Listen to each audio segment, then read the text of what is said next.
From CBRE's New York office in the MetLife building, we have a pretty good view of the city. Some of the best real estate in the world, and the landscape where its most powerful investors do business.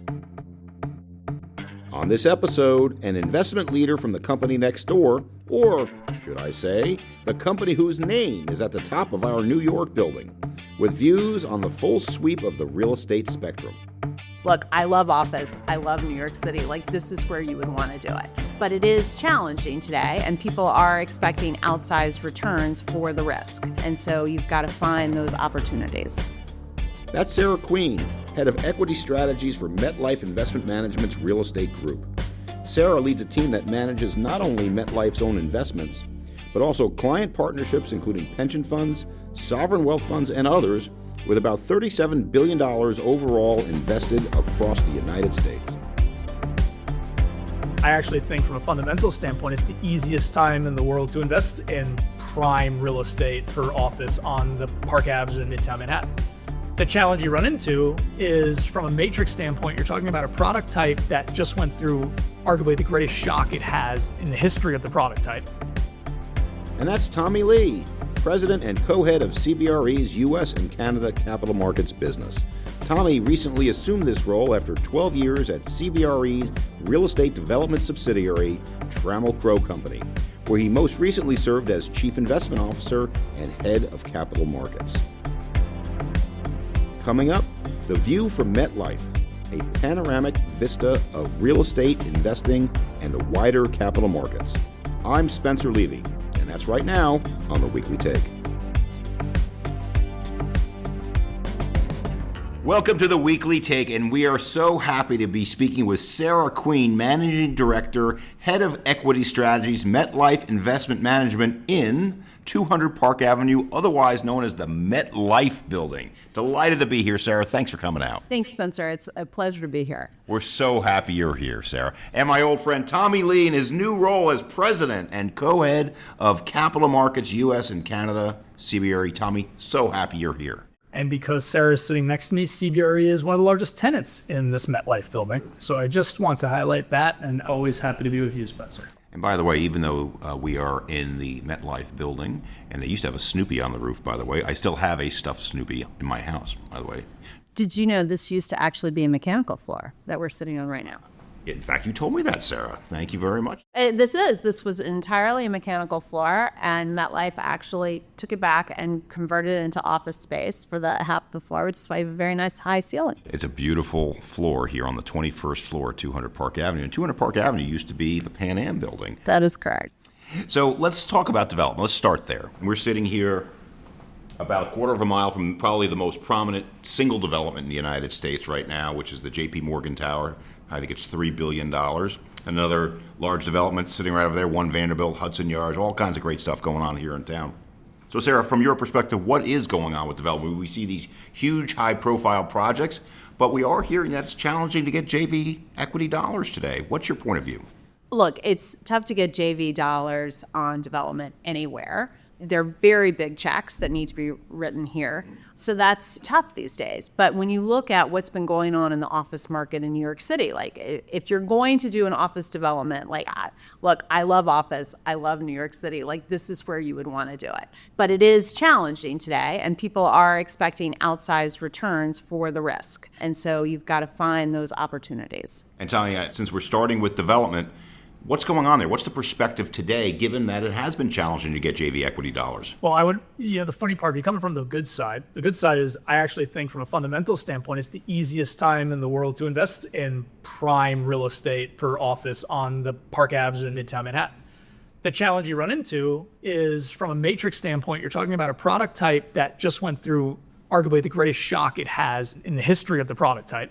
People need to wrap their heads around that, but you're also doing it during a time where it's challenging to go deploy capital into a really uncertain or volatile market. So the intersection of those two things, and then add a third, which is the distraction of other product types where you can fundraise and put money, that's a really challenging element.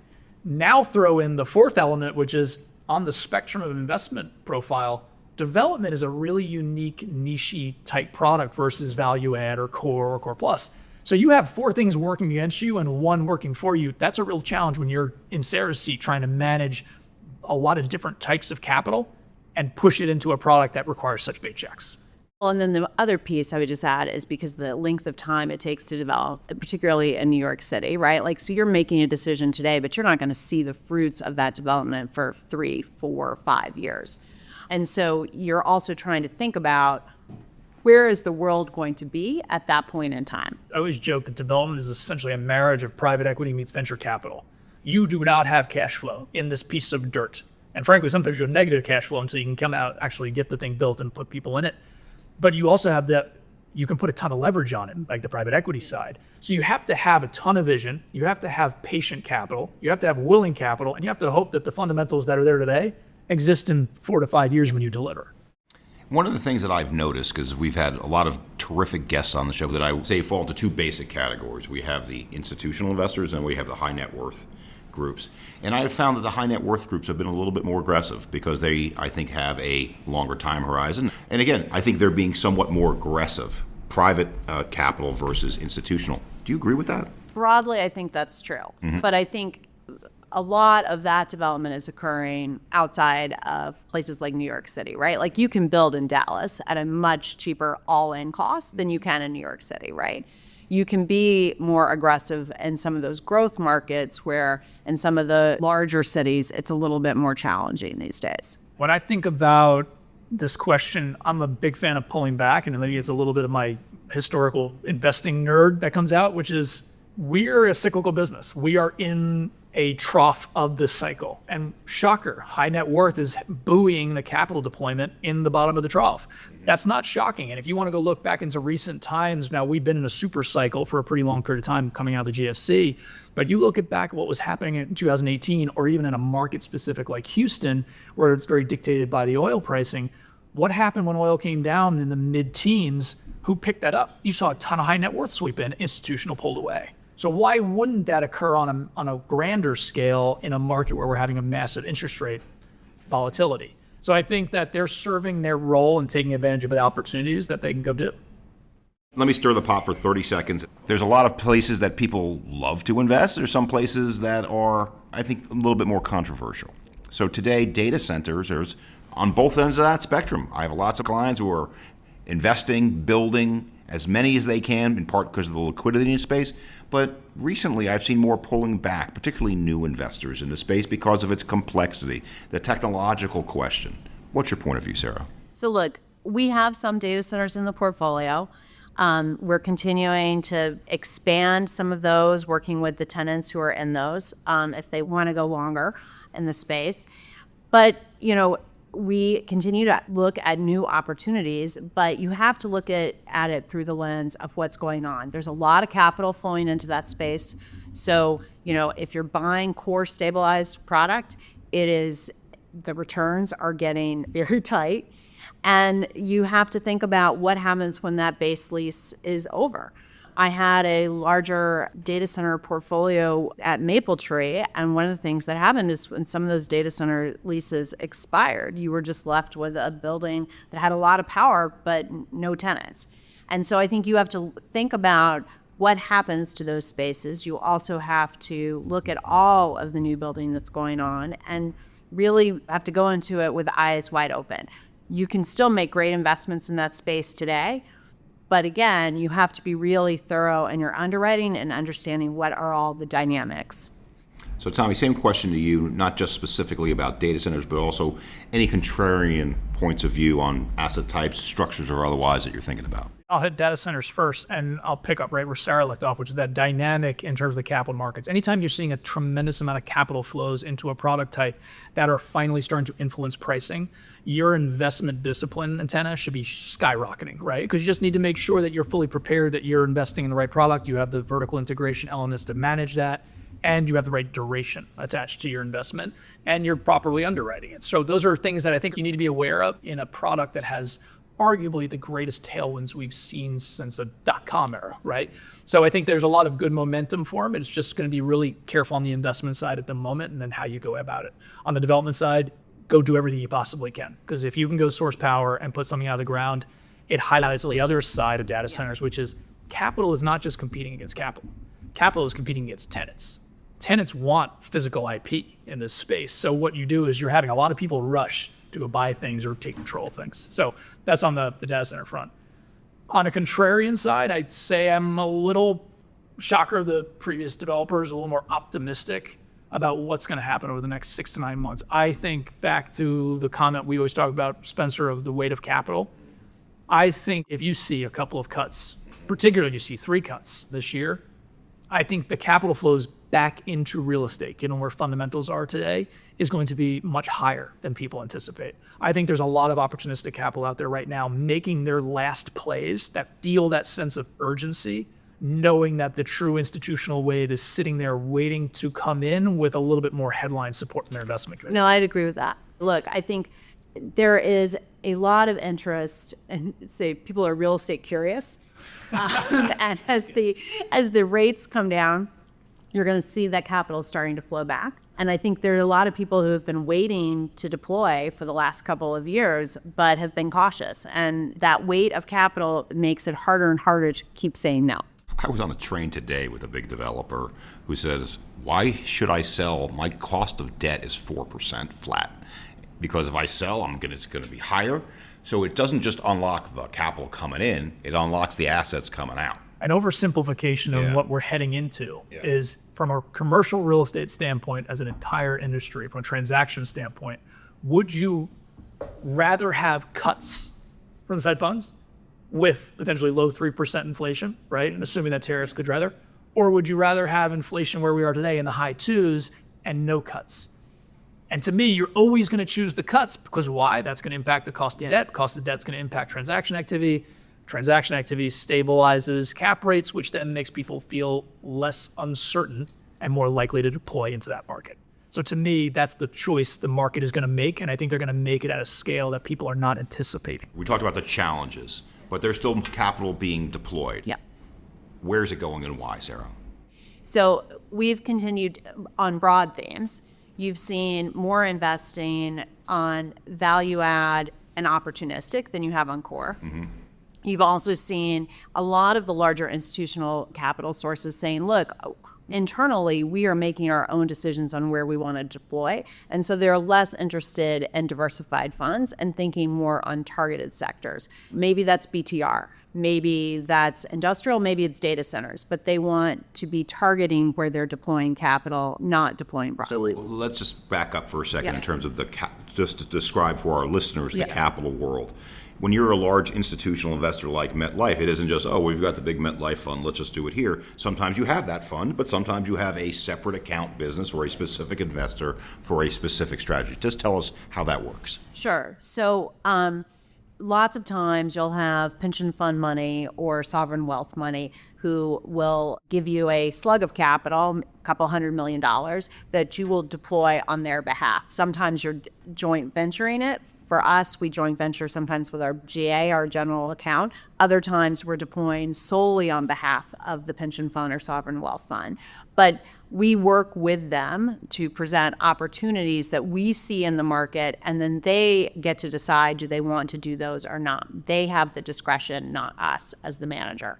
And so for them, a lot of times, since they're looking at their entire portfolio, right, they may say, yes, we see opportunities in living, but we're fully allocated on the living sector. So we want to concentrate on industrial, or we want to concentrate on a subsector and living because we already have a bunch of apartments, so we only want to do BTR. So those are the types of conversations we have with the clients. And by the way, the acronym BTR is build to rent, SFR is single family rental, two of the hottest sub-asset classes within real estate. I would say, along with data centers, probably the two most hot subsectors right now. Sarah, you hit on something that I think is important, what Spencer was talking about, which is, it's easy for me in my new role, or even in my previous role, to say, I need capital. When everybody starts to pull back, we saw a huge influx of Japanese capital that we've been working on for years in the last couple of years. We saw high net worth start to come into play. We saw startup opportunistic capital, whereas a lot of the more traditional value add, core plus, open-ended portfolios started to pull back. The irony is, while I'm sitting there from the advisory side, you're doing the same thing and making sure that you have different sources of capital, because I think from your standpoint, you need to invest through cycles. That's right. And look, many of our clients need to invest through cycles. Some of our clients, we're very fortunate, are very large. And so they look at it as like, we always need to be deploying. We can't try to market time it. You have other clients who may say, all right, we need to step back for a moment and really assess where our current portfolio is and make some changes there, and then selectively invest very targetedly right now at this point in the cycle. But so you're trying to spend as much time with your clients to help understand what it is that is driving their business, what are their needs, so that we can figure out what investment opportunities that we're seeing that we think will marry well with them. And as our market, commercial real estate, continues to see more and more consolidation on the investment management side, I think being able to prove your expertise across product types and across capital profile basically is an opportunity for you to, quote unquote, always be in the market and prove that you have the platform that people can go invest in. That's right. And that's going to help you in the future as you compete with the others. Exactly. And I mean, look, some of our clients also are very large. And so they're also looking at the relative value of real estate versus other things right now. So they may be investing, they just may be choosing not to invest as much in real estate. And so one of the things you have to do is think about, okay, but where are we seeing those pockets where you can get outsized returns? There's a fundamental shift going on here today. Okay, from a real estate perspective, I'm convinced that we're shifting from a financialization, capital markets focus to a fundamentals focus. But from a source of funds perspective, and this is not to knock our wonderful clients in the pension fund world, but we're moving from a defined benefit pension plan to a defined contribution plan, and that's opening the door for smaller investors to come into your funds. That's right. If you think about it's one of the last frontiers for them to tap, right? I think you're seeing a ton of clients try to access that, and there's only so many thoroughputs that are set up for it, right? So if you can get there earlier, if you have a platform that allows you to compete at that level, which I would argue MetLife has a tremendous one to do that is played across the country, arguably the globe, and the different type of risk profiles, you add that to what Sara just said about the pie. You know, when you look at 2013 through, I'd say 2022, the pie was getting bigger. So it was okay to maintain your percentage of the pie because that means everybody grows together. Well, in the next 5 years, in a fundamental driven market, you have to decide, are you going to be niche or are you going to consolidate? And there has been a tremendous amount of consolidation already in this space from an investment management standpoint that is going to really put a ton of pressure on the middle market, right? And if you can't be one of these monster platforms that can access those retail channels, you're now competing and you have to figure out a different way to get a bigger piece of the pie. I agree with that, but I think there's another fundamental shift in the last, I would say, 6 years where traditional non-operator buyers are buying them. And I think that's going to be as important from a acquisition standpoint as we're saying for private capital coming in from a capital standpoint. That's right. And look, I think it's all part of getting to Tommy's point. Like, as you're trying to make the case for why should you invest with us, when you're vertically integrated and say, look, we can do development for you, we can do operations for you, we have a secret sauce and you can only access it through us, you're getting people to be interested in that. And there's a lot of pressure on that. And you look at the other piece that you see on the investment management side is that on the client side, they're saying, look, I don't want to have to manage 20 relationships. I would much rather have 5 relationships that I'm deeper involved in, have more invested with, that I'm getting a more bespoke response to than 20 relationships. The opportunistic fund market in commercial real estate, to your point, Spencer, there hasn't been a single meeting I've been in, whether it was at Trammell Crow Company or CBRE, where the concept of common equity versus I'd rather buy a stake in a company hasn't come up in that. And it's to Sara's point, right, and to yours, which is if we're really focused on fundamentals, which is another way of saying we're really focused on NOI margin maintenance, right? And where's our special sauce come to play?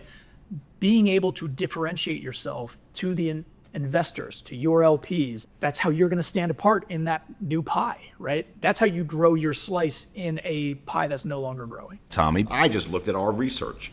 It has retail as our number one investment idea for the next 5 years. Why? Because you can't build any of it. Now, that's a very generalized statement, right? Push Class B malls next to the Tiffany store here on Fifth Avenue. But the bottom line is, for the right type of retail asset, I still believe it is underinvested, not just because institutions are still saying we were underinvested, but also because of the just high cost of building it. You can't build it at or replacement cost. But you come up with a great idea that's cyclical in nature, and then we post a bunch of great research on it. People flood to that space if they aren't already, and then shocker, that 5 years quickly becomes 2 years, and then that means that the capital wasn't going somewhere else. There's a ton of examples of here is a niche strategy that started to get a lot of play. A lot of capital started flowing in. You started seeing cap rates go down as there was consolidation. And then all of a sudden it gets to be like, well, wait a minute, you're not getting any extra juice for taking a riskier strategy. And then that kind of hangs out for a while. And then there's something new that comes along. We all like to think that we're seeing opportunities that others don't. But it is always tough when you are surrounded by a bunch of smart people who are looking at a ton of data and trying to figure out what is different and what can they invest in before. And so then it gets back to your question on the fundamentals. You have to understand how to work the assets.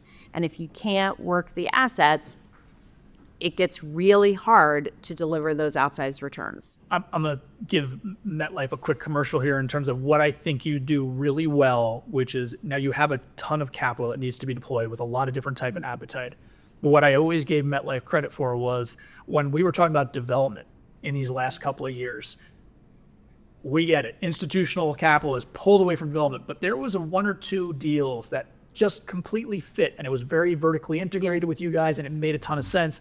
And I always made the comment to you, which was, I'm not out here when I was at Trammell Crow saying, give me 100% of your portfolio for development. But I think the smart investors that have a lot of capital with a lot of different duration and risk profiles should always be planting seeds on different durations. It's really talented portfolio management.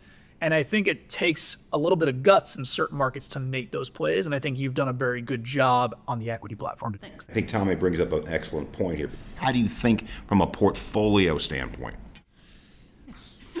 It's a small question. Really Let's go back to SFR BTR, shall we? Look, you have to step back and look at, so I have to look at our entire portfolio and think about, look, I've got all these different clients, including MetLife as a client. How do I think about when I put it all together? Are there areas where I'm overexposed? Are there areas that I'm underexposed? Am I continuing to deploy capital? Am I continuing to take prudent risk where it's advisable? Am I thinking about new development? How am I thinking about all those trends? Like, you have to look at that on a macro basis. But then for each of the sub-clients, you're working with the portfolio managers for those to help them be thinking about what they're seeing in their different portfolios. And for some of those, look, we have a mandate. Maybe it's only multifamily. Maybe it's only office. But so within those sub-portfolios, how are we managing those to deliver on the risk, to deliver on the returns that we set out to deliver for those clients? And how are we thinking about risk? And what risk are we taking that maybe we're not seeing right away? Sarah, how much does, I remember sitting at Trammell Crow a couple of years ago, stepped into the CIO role, and I thought how important it was for us to have in-house research. Because I'm sitting here saying under a traditional co-invest 95-5, 90-10, whatever that looks like, we were putting a ton of capital out, even though it was in 5 to 10% chunks. We were just doing it at such scale that it was approaching $1 billion. We want to be able to sit in a room with you and have a conversation as a partner and say, how should we deploy our capital? And I remember having a meeting with you when we brought research in from both sides. How much does research just drive your decision-making versus opportunities you see from the ground up at transactions? Look, they're very involved. Like, we've got a large research group. They are looking at opportunities. They are looking at, neutral plus, risk on, risk off ratings across all the product types. We also have our head of research sit on investment committee as a voting member. So every transaction we have, we're talking about that. We're looking at our in-house research and CBRE and different other econometrics as we look at growth profiles, supply, deliveries, demand.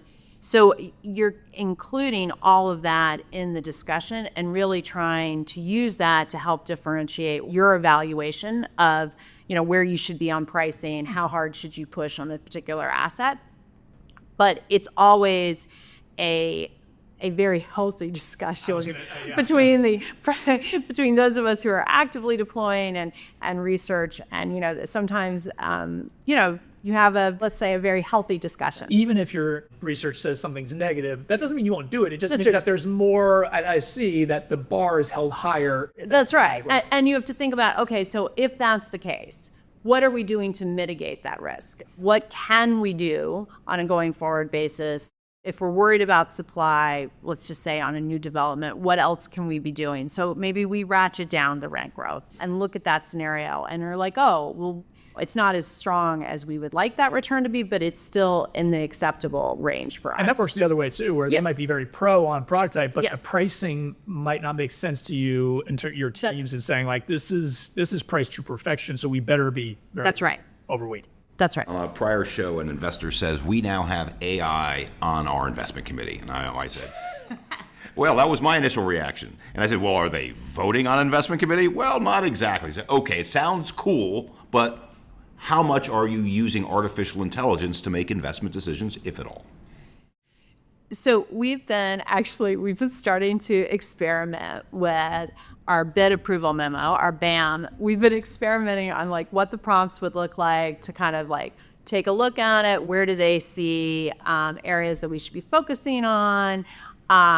Those types of things. Like, I mean, the thing that I find so interesting about artificial intelligence, right? Like, I don't think I'm just going to run everything through it and then my job is over, right? What I hope that we all start using it to do is to elevate the decision-making process so that we are focusing on the signal, not the noise. And how does it help us think about what are the real issues, or at least raising some issues that we want to make sure that maybe weren't as clear in the BAM, and it would have been easy to kind of skip it over, that they elevate so that you have that fuller discussion. But yeah, I'm not ready just to let it go through and be like, oh yeah, my job is done here, like that. Why does anybody pay me then? It's almost as governor for your IC to make sure there's discipline that we've asked. And to be clear, we are experimenting. We're starting this process, as I'm sure many others. So are we. We've got stuff going on here. And it's also a really great aggregator. When you think about AI, and I don't want to pull us away from the investing committee, but you think about a platform like CBRE, and there are a lot of our competitors are all profiled differently. Some feel our profile is more consolidated, right? They share information very well. Whereas I'd always argue CBRE from a boots on the ground standpoint can't be touched, right? We have just really talented people in these local markets. One of our biggest challenges or opportunities has always been, how do we create more cohesiveness around that? Well, the irony is that's the place where we're spending a ton of our time, even stepping into this new role, where it's how do we make sure from a client perspective, we can walk in and provide a consolidated, coordinated, aggregated delivery to you, but still maintain what I believe is the most important factor, which is you can pitch well, you can execute well. It's really tough to find this beautiful middle ground. I'd always start with great execution and work your way towards good pitch. I think that aggregation of AI element on the advisor side, it's going to be critical for a group like CBRE. All right, so what are you most enthusiastic about in the next 5 years? Where's the business going? Where are the opportunities? It could be asset type, it could be market, it could be structure. So look, what I'm excited about is we're at the beginning of a new and interesting cycle. It'll be interesting to see where this cycle takes us, but there is capital out there. I think you're going to see continued opportunities, particularly for those investment managers who have a connection with their clients and can figure out how to deploy capital for them in these challenging markets. And look, I'm really excited about the team that I have. We have great people across the country, both on the asset management side, the acquisition side, and the portfolio management side. And look, we get a lot of data from our debt colleagues as well. We've been looking at how do we leverage our ag portfolio as well. And I just see a lot of opportunities for how we can continue to grow the business. And it's going to be a really interesting market to see what happens. 6 years ago, you would have said office is fine pre-pandemic, and it's certainly taken its hits, but you're starting to see it come back in a lot of the bigger markets. New York, San Francisco is starting to feel better. So it'll be interesting to see where we are, but there's a lot of opportunity out there. Tommy, what do you see in the next 5 years? I'll hit it from two directions. One is I am a little bit of a armchair macro nerd. So and the reason I am is I love it from an investing standpoint. So I love being at that exact moment in time where people are now going to be forced to take a position. And what positions they take, I find are very interesting, right? You're making your big bets, right? We're at the bottom of the cycle. You're trying to make this bet in terms of, all right, this is what everybody else is doing. Here's the one unique element we're going to allocate a certain percentage to our portfolio to try to gain a little bit on our competition. I think watching all the different talented clients and partners of CBRE is going to be there's a great time to do that. On the other side, I am still new. I have my wrapping still on CBRE. So tackling all of capital markets for CBRE, being able to sit there saying that we've either been in your seat or been close to your seat or partnered with you before, and then understand the offering and how to shape it better on CBRE in the face of stuff like AI is a pretty exciting 3 to 5 year duration for us to look at. Awesome. Well, what a great way to end it with two of my great friends in the business. Sara Queen, Managing Director, Head of Equity Strategies, MetLife Investment Management in the MetLife building. Thank you, Sara. Very welcome. Thanks, Spencer, for having me.